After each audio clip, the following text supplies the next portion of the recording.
Hey guys, எங்கடா வந்திருக்கேன்னு பார்க்குறீங்களா? ஒரு வருஷமாக நான் பண்ணாத ஒன்றா இப்போ பண்ண போகிறேன்.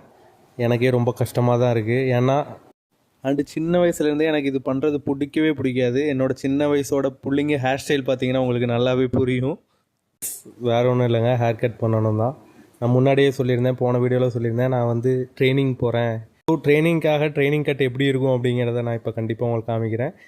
எனக்கே என்னை பார்க்குறதுக்கு ரொம்பவே வித்தியாசமாக இருக்க போகுது. And the final look is and police ட்ரைனிங்லையும் சரி, இல்லை அந்த ஆர்மி ட்ரைனிங்லையும் சரி, எதுக்காக ஹேர் கட் இப்படி பண்ண சொல்கிறாங்க, எதுக்காக ஜீரோ போட சொல்கிறாங்கன்னு யாருக்காவது தெரிஞ்சால் கண்டிப்பாக கமெண்ட் பண்ணுங்கள். இந்த ஹேர் கட் பண்ணதுக்கப்புறம் எனக்கு ரொம்பவே ட்ரைனிங்கோட மெமரிஸ் வந்துச்சு. ஏன்னா ட்ரைனிங்கில் வந்து இதை விட சின்னதாக கட் பண்ணணும். அண்டு பார்பர் ஷாப்பில் பார்த்தீங்கன்னா இனிஷியலாக ரொம்ப பெரிய லைன் இருக்கும். அண்டு 1 hour 2 hours 3 hours உங்களுக்கு வேஸ்ட் ஆகும். அண்டு நாங்கள் அதுக்காக ஆல்டர்னேட்டாக என்ன பண்ணோம்னா நாங்களே ட்ரிம்மர் வாங்கி கட் பண்ண ஆரம்பிச்சிட்டோம். உங்களுக்கு இந்த மாதிரி ஹேர் கட் பண்ண பிடிக்குன்னா please let me know. Stay tune.